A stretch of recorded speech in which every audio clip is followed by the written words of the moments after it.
नमस्कार दर्शक बंधु मिलन किचन को आपण मानक स्वागत।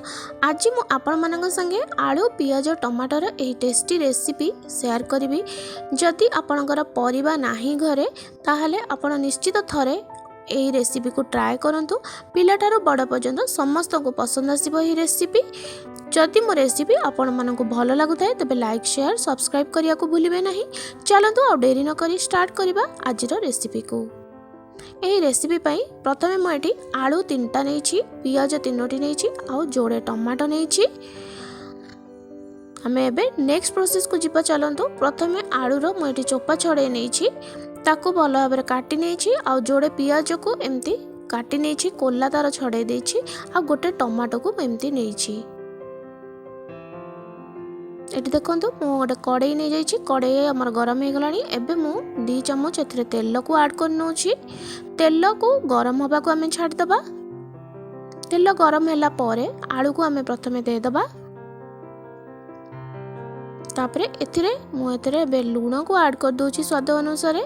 एमिति दबा द्वारा आलू भीतर को भल भाव में लूण जीवो, आउ आमर तरकारी बहुत टेस्टी लागिवो। ताको आमे हल्का ब्राउन कलर हेबा पर्यंत भल भाव में भाजी नबा। ये देखो आमर आलू ब्राउन कलर हो गलानी। ए समय आमे जो पियाज और टमाटो को रखी थिले ताकू पकेकी आमे 1 ରୁ 2 मिनिट पर्यंत भल भाव में भाजी नबा। देखंतु एटी आमर प्रायतः भाजी हो गलानी। एबे मु ताकू काढ़ी नउछि।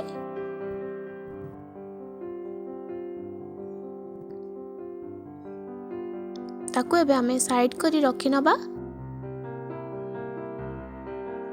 एबे आमे कौन करिबा ना, से कड़ई रे आमे 2 चम्मच तेल दे दबा। आ तेल को भल भाव में गरम होबा को छाड़ दबा। तापरे मैं एथिरे 1 छोट चम्मच जीरा ऐड कर दूची। जीरा को फुटिया को छाड़ दबा। जीरा भल भाव में फुटी गला परे एथिरे गोटे बड़ साइज रो मैं पियाज नहीं, पियाज को छोट छोट करी मैं काटी नहीं, पियाज को दे दबा। आ पियाज को हल्का ब्राउन कलर हेबा पर्यंत भल भाव में भाजी नबा। एबे आमे कौन करबा ना, गोटे मसला तैयारी करबा। एटी मु 8 ରୁ 9 कला रसुण नहीं, 2टा कंचा लंका नहीं, आउ खंडे अदा नहीं। तार आमे फाइन पेस्ट बने नबा। एटी देखंतु मु पेस्ट बने नहीं, आउ पियाज मध्ये हमर ब्राउन कलर हो गलानी। एई समय आमे अदा कंचा लंका आउ रसुण रो पेस्ट को दे दबा। आउ पियाज सहित मिसी की भल भाव में कसी नबा। मसलार टेस्ट को आमे बढ़ेवा पाई एबे आमे एथिरे 1/2 चम्मच ऐड करबा बेसन। बेसन दबा द्वारा कौन होबो ना, हमर तरकारी टेस्ट मध्ये बहुत भल आसीबो, आ ग्रेवी मध्ये बहुत बहलिया हेकी रहिबो। तार कंचा अंश जीवा पर्यंत ताको मसला सहित मिसेई की भल भाव में आमे बेसन को भाजी नबा। एटी देखंतु भाजी हे गलानी, हमर गोटे भल स्मेल मध्ये पळे आसलानी। ए समय आमे कौन करिया ना, टमाटो को ऐड करबा। एटी मु गोटे बड़ साइज रो टमाटो नहीं, एबे दे दबा टमाटो को। ताको मसला सहित मिसेई की भल भाव में भाजी नबा। आ टमाटो को सॉफ्ट होबा को छाड़ दबा। एटी देखंतु मसला सहित टमाटो सॉफ्ट हेकी मिसी गलानी। एबे आमे एथिरे अन्य मसला सब ऐड करबा। मसला रेटी मु 1/4 टीस्पून हलदी, 1 चम्मच धनिया गुंड, 1/2 चम्मच जीरा गुंड, 1 चम्मच किचन किंग मसला, आ 1 चम्मच काश्मीर लंका गुंड नहीं, भल कलर आसवा पाई। एबे ताको मसला रे हमें दे दबा। आ मसला सहित भल भाव में मिसेई की कसी नबा। एटी जेहेतु मसला गुंड हमें देइछे सेति पई मु एटी अल्प टिके मसला जो बाटी थिले तार पानी बळिछि मु दधरे ऐड करि नउछि। आ ताको भल भाव में कसी नबा 2 ରୁ 3 मिनिट पर्यंत। देखो ये मसला आमर कसी हो गलानी। तेल देखो छाड़ी गलानी मसला रू प्राय। यही समय आमे जो आलू पियाज और टमाटो को भाजी की रखी दिले ताकू एबे आमे ऐड करबा।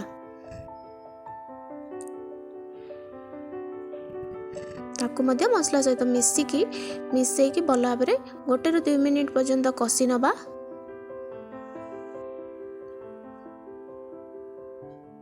एबे आमे एथिरे लूण को ऐड करि नबा। जेहेतु आलू को आमे भाजिला बेले लूण ऐड करिथिले सेति पई आपण ध्यान रखी कि लूण को ऐड करिवे। तापर सबको आमे भल भाव में मिसई नबा। तापर एथिरे मु एबे हाफ कप पानी ऐड करि नेउछि।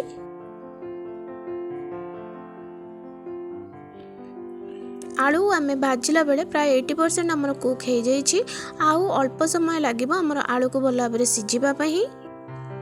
आपण ए समय आपण कंसिस्टेंसी ग्रेवी रो एडजस्ट कर परिबे। आपण को जदी पानी अधिक दरकार आपण ऐड करि परिबे, किंतु एमिति ही कले आलू रो ए तरकारीटा टेस्ट बेसी भल लागि थाए।